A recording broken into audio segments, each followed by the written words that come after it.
Hello everyone. So I have myself a 1996 Volvo Penta SX Cobra, and I had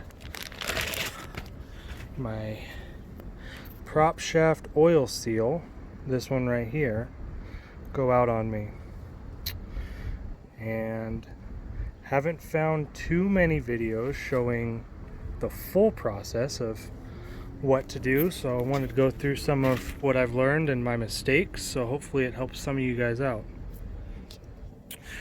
First of all, when you go to take this out, got to make sure that you take out this retention nut right here, as well as there's another retention nut when this is on that's going to be right up there. So it's going to be something like this, and there's going to be a bolt, and it bolts up in there. And as you can see, the first time I did this, I didn't take that out. I didn't even know it was there. So I wrenched on it and gouged the hell out of it. So that's the first thing you're going to want to do. Second, I've seen a lot of people make something like this. So they take this, it's a 2-inch female galvanized pipe. They take this, they put it on here. You take a pipe wrench and you wrench it off. The problem I found is that this isn't wide enough to go around this outer ring right here. And that's why, as you can see, I banged the hell out of it. Part of that was because I hadn't taken out that retention nut, so there's a lot of tension. So what I did the second time around is, yes, I've had to do this twice. So I got myself this. I believe this is either a 2.5 inch or a 3-inch section of galvanized pipe. And once you get this on there, it can go all the way around. So you can make these grooves as long as you want. I would recommend making them a bit deeper. Get yourself a bench grinder and just grind away. You can see there was still a bit of tension. It actually bent that galvanized piece. So once you get this out, put this on, and what I will recommend is, once you have this on here, get yourself a ratchet strap. You can even grab the one that's holding your boat to the trailer and wrap it around that galvanized pipe, hook it over down there, and that way that will stay on there, and then you can take your pipe wrench and wrench it off. So once you get it off, what you're going to want to do is you're going to want to get that oil seal out of there. So get yourself a flathead, pound it out from this side, just pull this back and find the metal on the oil seal and pound that out. But you got to be careful when you put your new one in, is, I don't know if you could see down there, right there, there's a race, a bearing race. And that's what that bearing right there rides on. So when you put your oil seal in, you're going to get a socket and pound the oil seal in. But you want to make sure you're not hitting the race, that you're only hitting the metal part on that oil seal.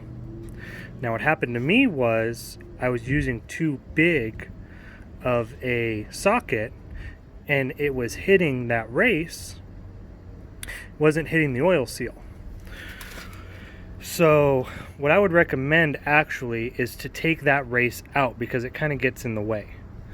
So again, from this side you can see right there the edge of the race. So get yourself a 1/4 inch socket extension and pound that race out. That way, when you get your socket, you can get it to fit right around that oil seal and pound that oil seal in, and then put that race back in. Now, here's the other part that I learned. There is, and you'll probably have to fish for it in there, there's a ring right here, which I have greased on, and it's actually probably frozen on because I've had this in the freezer for a little bit. I'll get to that in a minute. So there's a ring right here. That ring, when you put this back together, this ring has to be on this. Not seated in there, but on here. Because what happened to me, is when I went to go put this all back together, the ring was sitting in there. And when it started to screw back in, it didn't sit in this groove. And you can kind of see right there where it was grinding on the side of this ring because it wasn't seated properly. So what happened was, when this was all in there, it was completely tightened up. There was no more give. I couldn't tighten it anymore. The prop shaft actually had a little bit of play in it, and you could pull it out just slightly. And that's no good. Basically, this bearing has to sit on that race in there. And you'll feel it. It'll be really tight. I'll show you once I get this all put back together.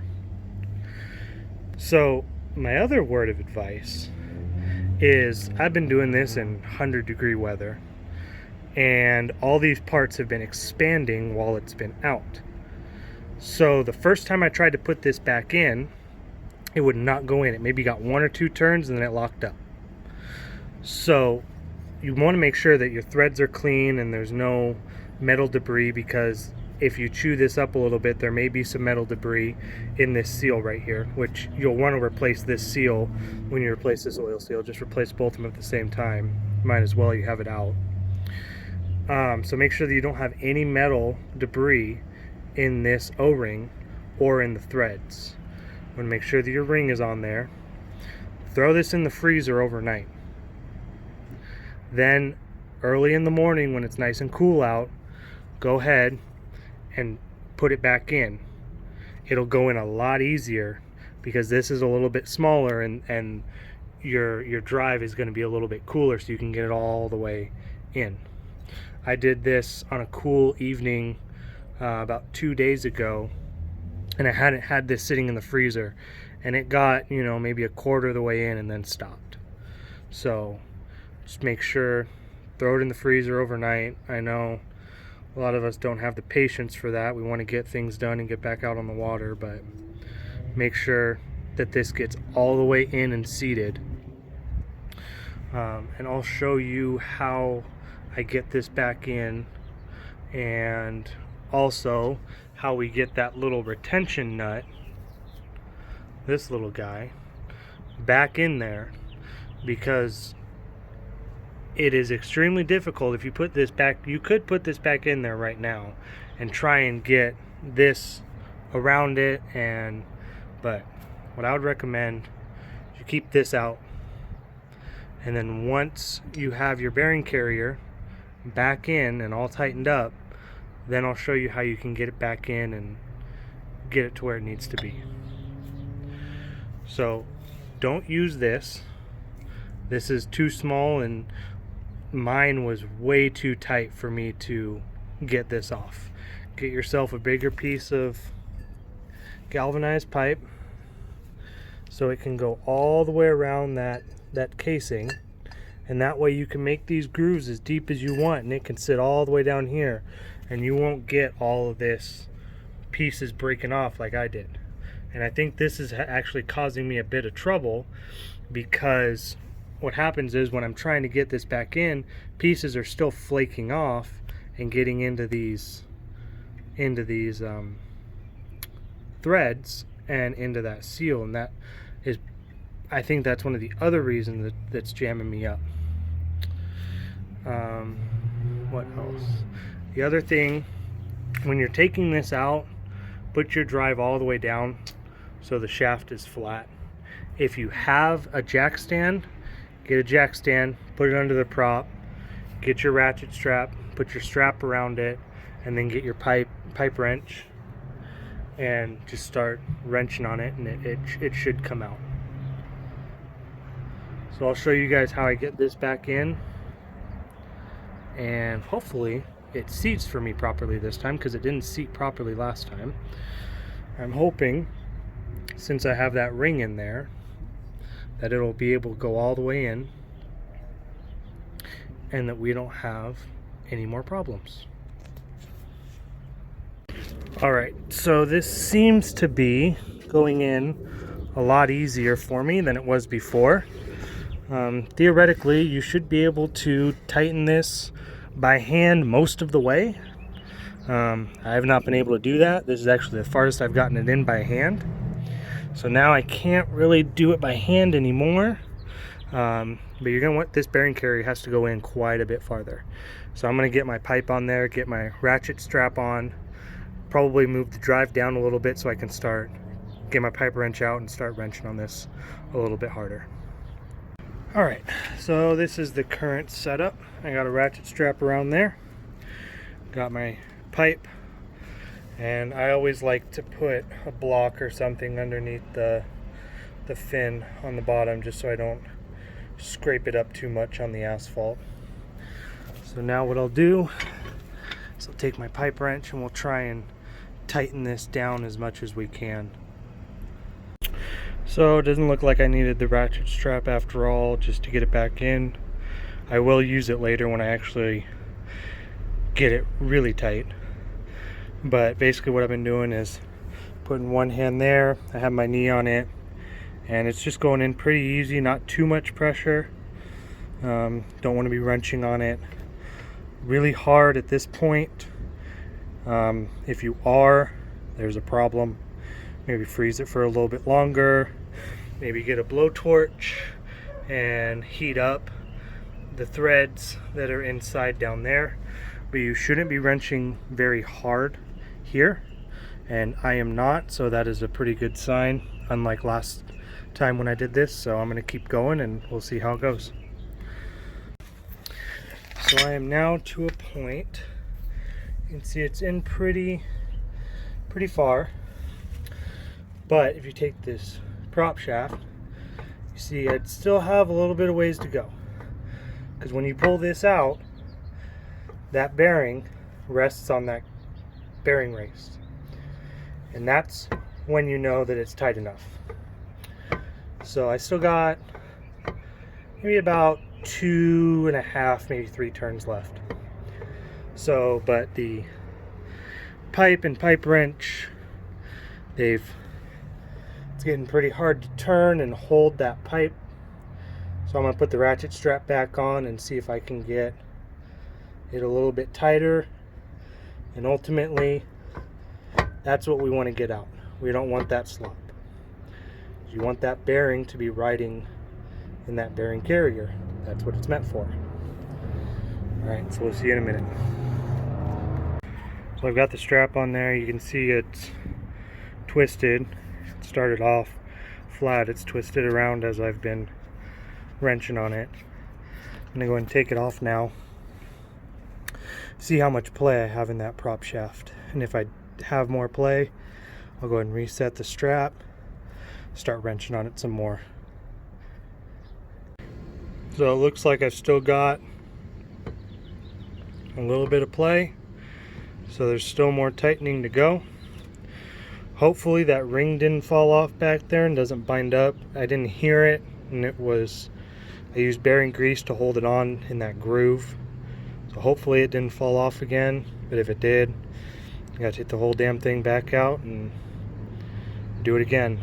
But I'm gonna reset the ratchet strap, put the pipe back on, start wrenching on it some more, and see if I can get this slop out. It's a lot better than it was before, so my hopes are high that maybe a couple turn or so it'll tighten up. The other thing is, since I made the mistake that I made, and there's not enough light you can see in there, that groove that I made theoretically should line up at the end where that retaining clip goes, theoretically. So, but hopefully you don't make that same mistake, so you won't have that as a guide. That shouldn't necessarily be a guide, but I do have that guide for me. So I'm going to go and put the ratchet strap back on, get my pipe back on, and we'll try and wrench on this some more and see if we can get it where it needs to be. One other note, getting this on here with the ratchet strap kind of is a two-person job. So if you have a second person, really helps to someone hold these clips back here so you can get the strap around the front and tighten it down.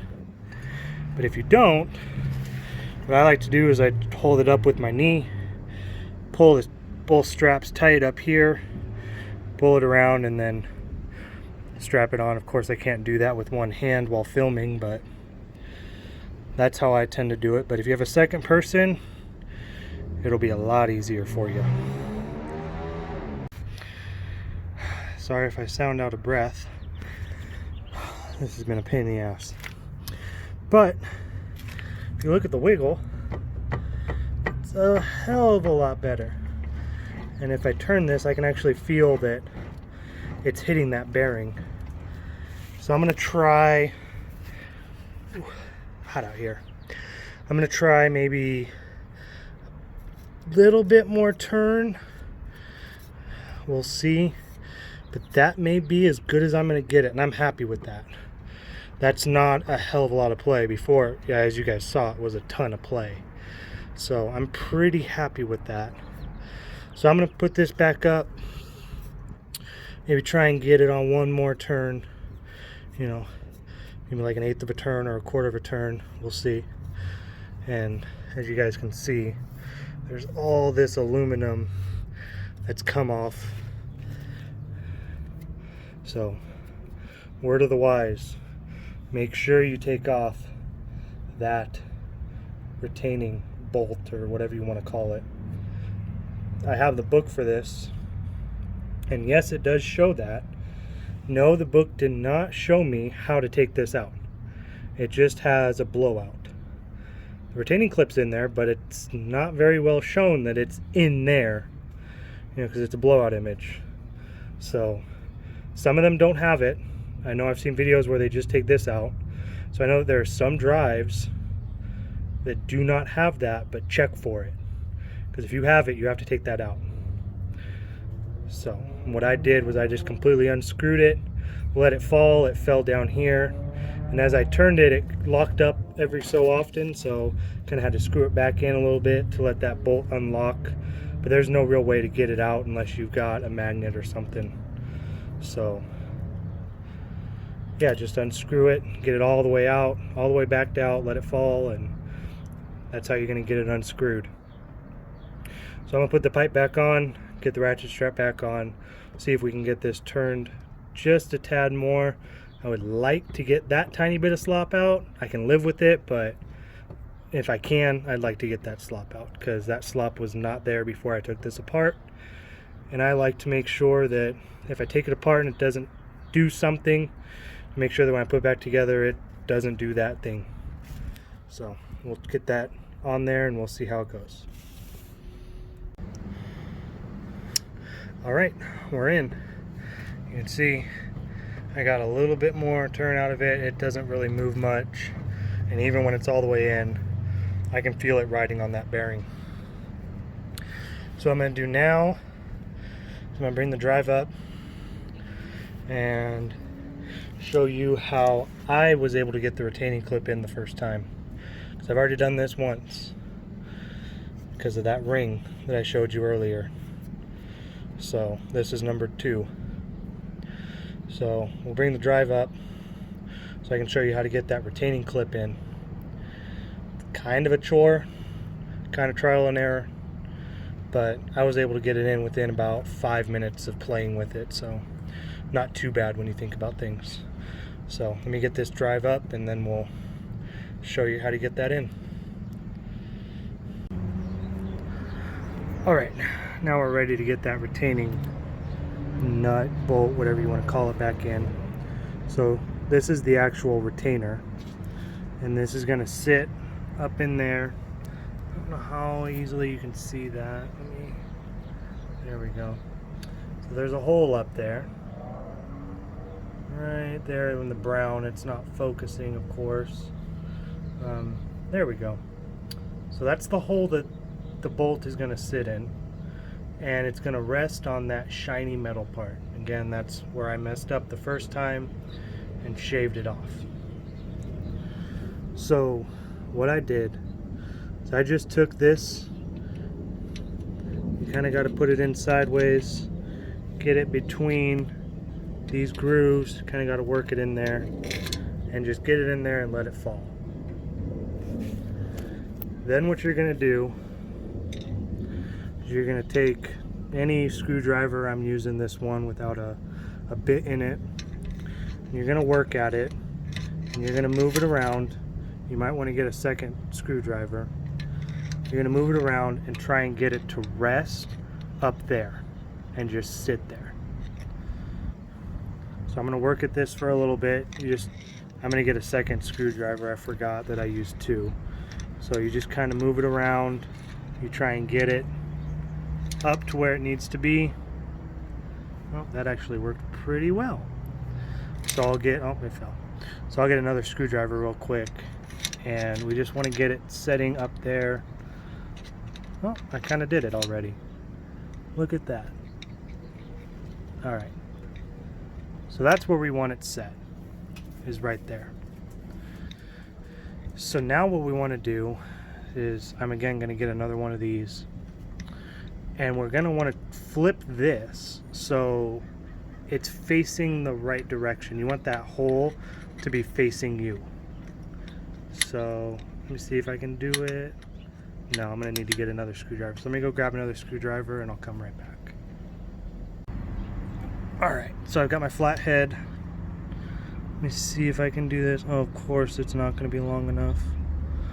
I don't remember what I used the first time I did this. Actually, I do. It's right over here. Oh, this is what I used. Pretty long flathead. So let's see if we can get it oriented without it falling on us. Oh, there we go. So that's kind of how you want it. Okay, then you're going to get yourself one of these. I think you can get them at Harbor Freight. It's just a little grabbing tool. Okay, so you're going to want to get yourself one of those and grab the bolt with it. So let me go ahead and do that. You can also use a magnet, which I do have one of those. The magnetization isn't all that strong on this bolt, so that's why I used the grabbing tool instead of the magnet. Alright, got that bolt on the grabbing tool. I think most of you probably figured it out by now. You're just going to take that grabbing tool, get it into that hole, and you kind of want to turn it, kind of shimmy it so it gets, that little retainer is now on that bolt. Oh, and I lost it. Trying to film and do this at the same time, not the easiest task. Oops, I can't see a thing I'm doing. Alright. Okay, so now I've got it. Now for the fun part, if that all wasn't fun enough. Now what you got to do is try and maneuver this into that hole that I showed you before. Probably can't see it anymore, of course. Yeah, you're not gonna be able to see it now. You got to get it into that hole, and then use your grabbing tool to spin the bolt and try and just get the thread started. Once you get it started, you're home free. So let me try and get that done off camera, because I can't do that and film at the same time. Alright, I was able to do that rather quickly. So now the bolt is in there, so I can release this grabbing tool, and you can see, come on, focus, that the bolt's in there. So now just get a 10 mil, wrench it down, make sure that it's up and down, you know, So not cockeyed like that. You want to take a flathead screwdriver and kind of knock it a little bit, and as you're tightening it, make sure that it stays up and down, because you want it to allow it so it can't spin back out. Then you're pretty much home free. Put your other retaining nut, whatever you want to call it, back in, and you should be good to go. What I usually do is, since Volvo gear oil is so damn expensive, it takes 60 bucks just to fill this thing. I go down to Walmart, see it right here, just buy myself a gallon of Super Tech gear lubricant. Doesn't matter what the weight is, and I fill this once I do a seal or anything like that, and I just let it sit maybe 2-3 days with the drive down, just to make sure it doesn't leak. That way, if it does leak and you have a problem, you didn't just waste $60 worth of oil filling it. So I think that's like, I don't know, 20 bucks or so for that whole gallon. You can reuse it if you really want to, but I just buy them by the gallon for when I do replacements on just about anything. So we'll go ahead and get this buttoned up, and hopefully that helps some of you guys out.